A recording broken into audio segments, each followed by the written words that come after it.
in Africa that helps young people and older people generally access healthcare. And with me on the call is Dr. Pauline and Mr. Ralph, and I'll just allow them quickly, briefly introduce themselves.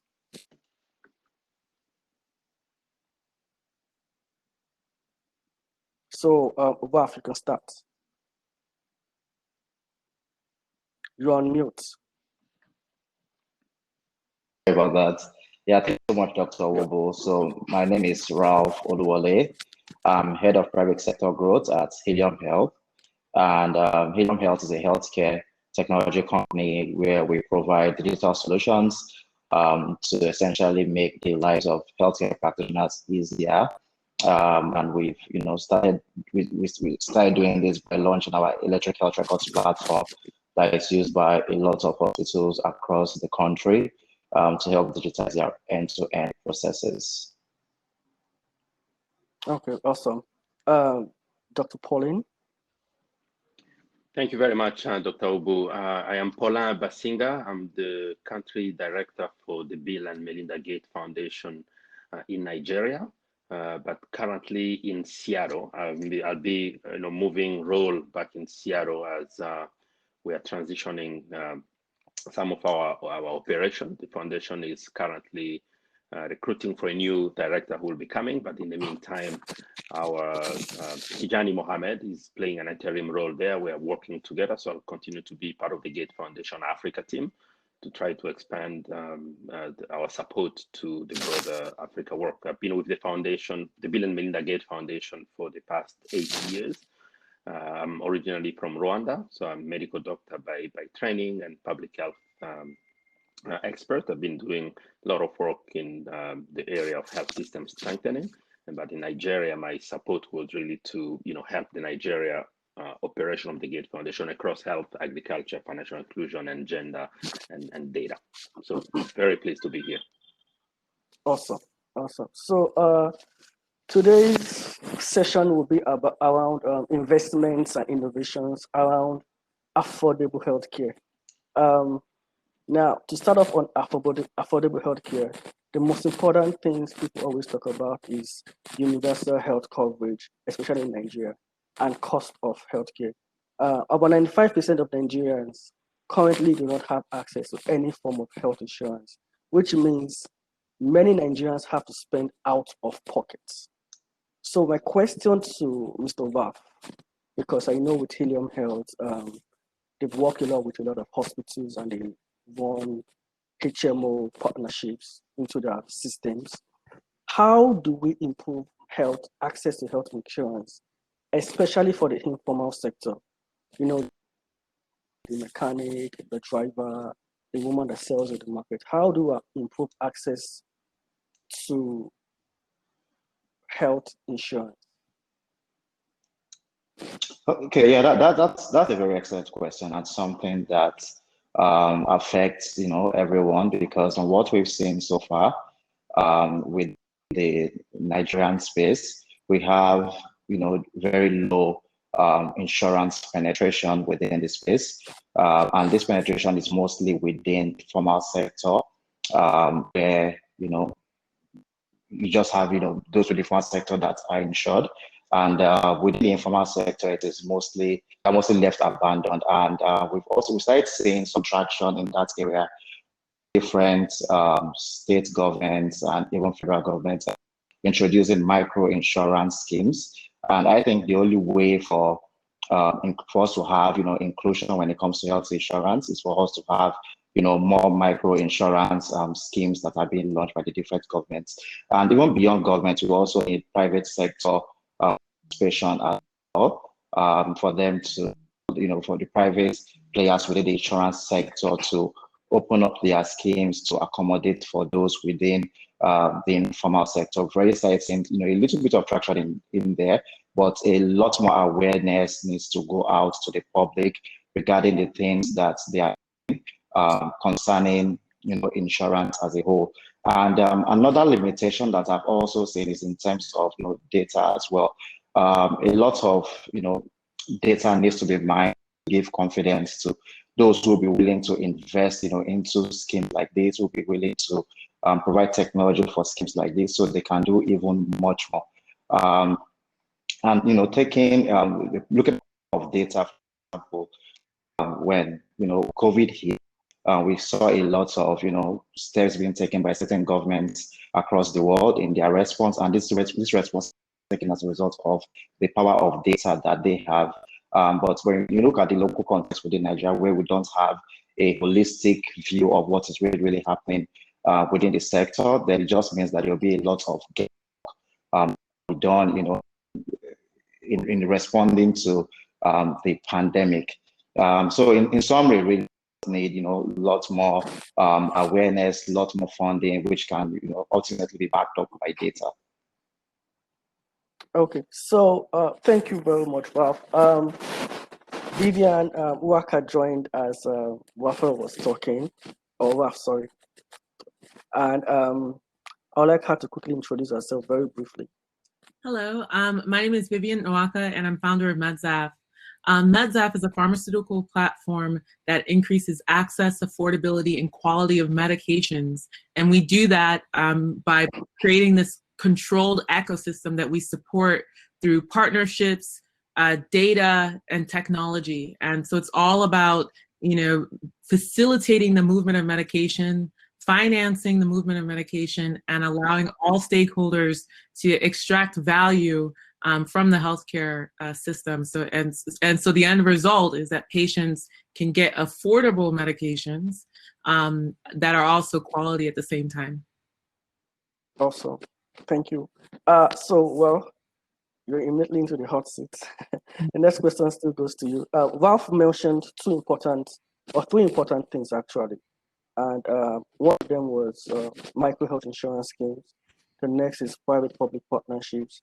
And the third was data. So around micro health insurance, it's always been suggested that it's a great way to improve access to universal health coverage. And there are a few of these micro health insurance, like Ralph mentioned. But how do we encourage more? What innovations or policies do you think are needed to be in place to improve micro health insurance? Yeah, I mean, so we're in a situation where less than 5% of the millions of people who live in Nigeria have access to health insurance. The average person is living emergency to emergency, using family funds and access to capital through their network to pay for emergency healthcare issues, or they're going into situations that potentially can lead them into more harm, right? So going to the open drug market to buy medications, or just try to find the cheapest option that you can, and self-medication, which is a huge problem that no one speaks about. So from my perspective as an entrepreneur, I look at it as, how do you disrupt the system with things that you can control? You can't, you were talking about data. You can't have a data strategy unless you have a database, unless you have a thoughtful way of collecting information. And you can do that by creating, businesses that address this issue with that intention in mind. So from a perspective of individual entrepreneurs that are maybe starting companies to address this insurance issue, how do you potentially support already existing healthcare stakeholders and allow the opportunity to extract the information that you would need in order to kind of create a healthy and robust insurance business? How do you kind of support what's already in place so that there can be more structure around the gathering of this information, and then additional players can kind of also jump in and support? So I kind of look at it as, how do you organize what's already on the ground? Obviously, from a policy perspective, that's a government, that is about the government's will and intention here. But until there is some type of organization and standardization across healthcare systems across Nigeria, it's going to be really hard for the government to really truly roll out a healthcare, an insurance plan that actually impacts all in the right way. So I really feel that this is an area for disruption, and you can do that by just taking tiny steps to gather, organize the stakeholders and create some type of system that's transparent and easy to kind of plug in, so that the government can then adapt the best practices, and that's how I look at it. But also, one other thing for what MedZaf is, we're about how do you leverage partnerships and data to reduce costs of healthcare. And so I think that's also just a really important point too, is starting to think about ways to kind of reduce the cost, but also increase the value or the quality of healthcare that is being distributed. And I think there are many, many different ways that entrepreneurs can be helpful here. Okay, thank you so much. So she mentioned, Dr. Paulin, she mentioned importance of private sector, and Ralph mentioned importance of public sector. So if we bring them together, there's a private possibility of private-public partnerships. And more recently, we've been seeing governments in Nigeria actually partner with some laboratories to ramp up access to COVID-19 testing. And we can see that there's been increased, since that happened, there's been increased success in testing. So the question is, why are we not seeing more of this? And what lessons from this unique situation we are in can we take out from and improve on it and make it better? Thank you very much for this question, and just kudos to the two presenters who just made very, very concrete and practical points here, and I fully agree with. To your point about the need for a very strong public and private partnership, there has not been a time where we've seen it in action than this time of COVID. Just to give you a concrete example at the global level, for example. Just to compare, you probably heard in the past 2 or 3 days, the WHO announced a new rapid test for COVID-19, right? And this is only 8 months after the pandemic started. Just in comparison, for HIV, when HIV started, the first rapid test came after 5 years, but this time it's only 8 months, and the private sector, 2 big companies have been able to work with different government and, accelerate research and production, etc. They're able to put that product in the market. So it means that the government has the obligation and needs to really put in place enabling environment for the private sector to move very, very quickly. To Vivian's point, even if you have very good entrepreneur who can drive things very quickly, they can do it at some extent, right? They need policies in place. They need laws and regulation. They need some enabling environments to really help them innovate quickly, test quickly, get quick approval, and then help using government platform to scale up and sustain very, very quickly. I think the need for that strong partnership is really imminent, and we need to continue seeing those examples.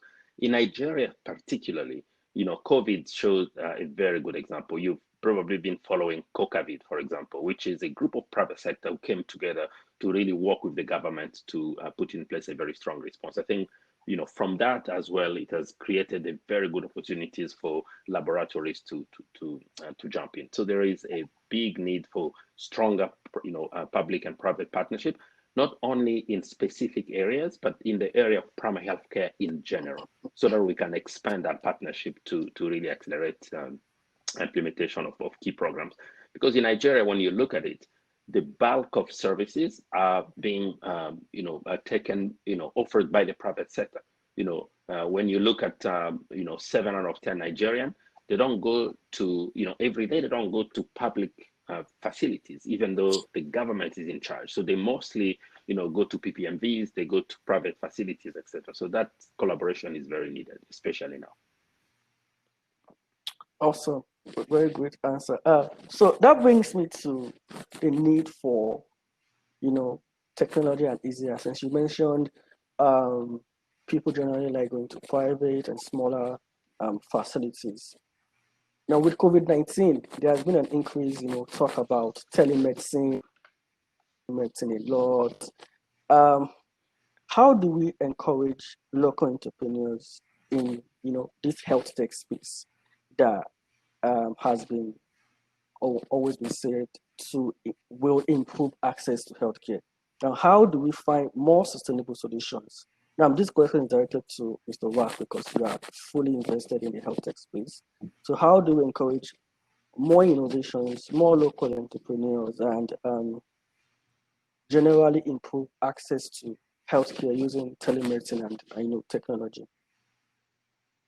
Yeah, thank you so much for that question. I personally believe that the more players we have within the healthcare sector in terms of entrepreneurs, in terms of startups, different businesses that are geared towards making the life of people healthier, the more attention we'll get. And as bad as COVID-19 is, it has also brought a lot of attention to the healthcare industry in Nigeria, Africa, and globally. And it has also exposed, some of the shortcomings that we have within the healthcare sector. And you made reference to telemedicine, for example. Telemedicine was never a thing really in Nigeria, at least when you think about it within like a formal sense. You refer to it as telemedicine because I always tell people that we've always practiced the form of telemedicine. It's not just in an organized form, because whenever something happens, you call your doctor, first, or you call a family member who is a doctor who will definitely give you like free consultation or something. But as a result of COVID, we saw that there was a sharp decline in the numbers of patients who went to hospitals. It was as revenues in hospital dipped to as much as 80% during the period. And hospitals were now forced to, put a structure around them offering remote care to patients. As a result of that, there was a huge drive and a huge demand for digital solutions that can help them formalize or, put structure to offering remote care. So during that period, we saw a lot of increase in demand for our telemedicine solution, which we launched around the lockdown period. Although initially, as a company, we wanted to launch our telemedicine solution like around September, October, where we are right now. But due to the prevailing situation at the time, we had to just quickly accelerate the development of our products and put it out there. And the market is really, really large. So we definitely need, a lot of players within the industry because there's so many problems that we can solve using digital technology. There's so much problems that can be solved, looking at the data that we are able to harvest while providing solutions to hospitals that fall within the space. And one of the things that we've realized, when we ventured into the healthcare space is we started out with an EHR solution. And after relating with the thousands of doctors and looking at the different data points, and they also providing telemedicine, we then realized that, there's a demand for financing as well. The hospitals are not getting as much financing as they need. That then spurred us to create a product called Young Credits that gives financing to hospitals, which is live right now, where we future plans to develop a product that is geared towards patients for financing their healthcare, especially since we belong to a population that has, a low penetration when it comes to healthcare insurance. Thank you very much for that. So, Dr. Pauline, this question is really directed to you. With what Ralph has said, do you think we are poised to finally see telemedicine and digital health actually, be a success and go the distance and actually improving access to affordable healthcare? Or is this another false dawn? Because, between 2000 and 2010, sorry, between 2010 and 2015, there was a huge hype around mobile technology. And I know that Bill and Melinda Gates powered a lot of projects around that, especially SMS projects. Now there's a new dawn with increasing access to internet, and everybody's talking about telemedicine and remote care and everything. Is technology finally going to achieve that access to affordable healthcare? Thank you very much for the question. I think the simple answer is yes. The investments that the world has done in the past few years are quite paying off now, because people realized with the lockdown that we needed to just reimagine healthcare. Reimagine how we first connect with our health providers, and then second, most importantly, how we take care of our healthcare ourselves, right? Because just, people got a lot of information. When you have a cell phone connected to the internet, you get access to a lot of information. And then when innovators and entrepreneurs like the ones that we have on the phone here, like give you an additional app which is more organized to organize the information and to connect you with healthcare providers, it just provides you a lot of tools, etc. Because there's just too much information on the web, but you need a way to organize that and then use it for clear decision making, and then which doctor should I call, which facility should I go to, and how I can get access to affordable and quality medicine, as Vivian said, because you can get medicine, but is it quality is the most important point here. I think yes, definitely technology will continue to play a critical role. We've seen it during this COVID. If I can just cite some few examples, you've seen telehealth and mobile health exploding quite significantly. In other places, people are using it more and more. In Africa, you can, in Nigeria specifically, you have very good example, concrete example. You have across, other countries in Africa, in Kenya, in Ghana, in Rwanda, we've seen a lot of good examples, etc. The other one is drone, the use of innovation and technology to deliver, medicine, etc. You've seen some work in Rwanda, Ghana, Tanzania, and some discussion happening in Nigeria as well. And then the whole issue of data management, understanding the situation, the epidemic, etc., so that you can use the data to come up with appropriate solution, etc. And the other area as well is the all wearables that people have, watch that can remind you to stay healthy. And I think going forward, people will be talking more about how to ensure that people don't use technology only when they are sick and they need to get to see a doctor, but mainly to prevent to get sick. You've seen during COVID that the bulk of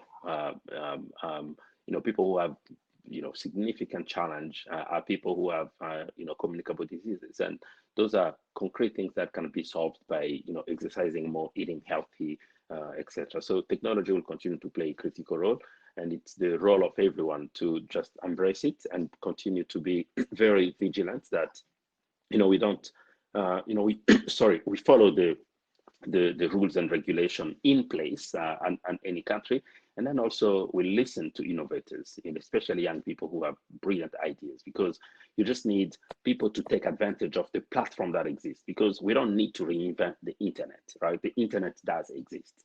We don't need to reinvent our community, they do exist, but we need to just think differently, disruptively, to use the existing platform and technology to create solutions that are fit for purpose in the places where we live. So we'll continue to do that, and the Gates Foundation will continue to be in the forefront, and engaging private sector, engaging young people to come up with those solutions. Okay, thank you very much. So my last question today is to Vivian, and so we've talked about technology, we've talked about policies and everything, but the human factor is still extremely important.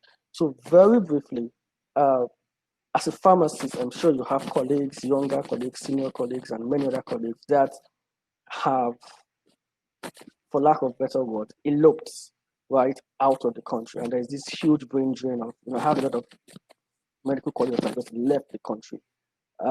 How do we tackle doctors, pharmacists, nurses, lab scientists that are just leaving Nigeria in thousands yearly?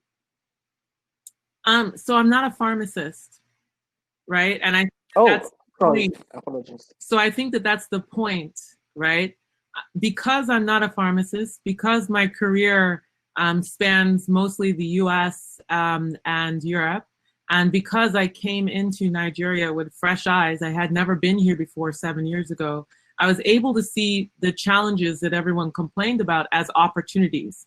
And to be honest, this is a typical immigrant story anyways. The Nigerians that go to the US, they feel the same way too, and that's how they become successful. So this is about spinning a problem on its head and looking at it from a creative way as an outsider.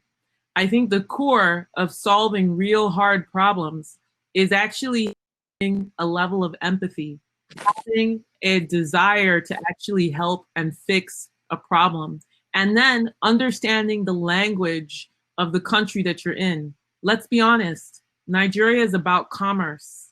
This is about trade.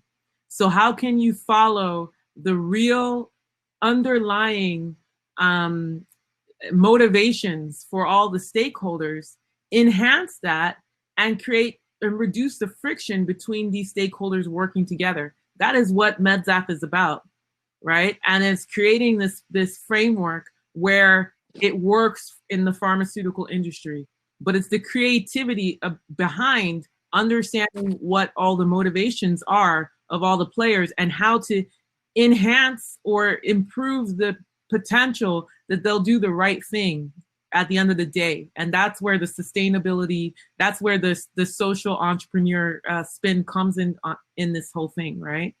So how do you keep people in the country? I mean, this is a government issue, right? This is mostly a government and cultural issue. I think from the government's perspective, they need to start creating, they need to start having empathy for the average person, and figuring out ways to make, the building up of these institutions that keep people here, keep them strong and healthy so that people will feel comfortable to choose Nigeria over going abroad, right? So I think that's really not a question I can answer.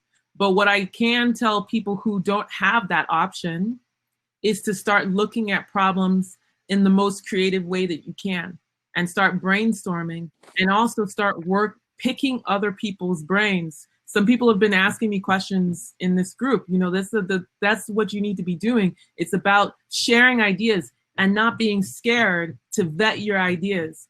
There's some kind of thing, that people here have, this fear of showing your hand or showing what you're doing. When I started MedZap, I told every single person that I met about MedZap, and I was able to gather, richer and richer details around how to build this company by just having hundreds and hundreds of conversations. I was never afraid that someone was going to steal my idea, right? Because it's all about the execution.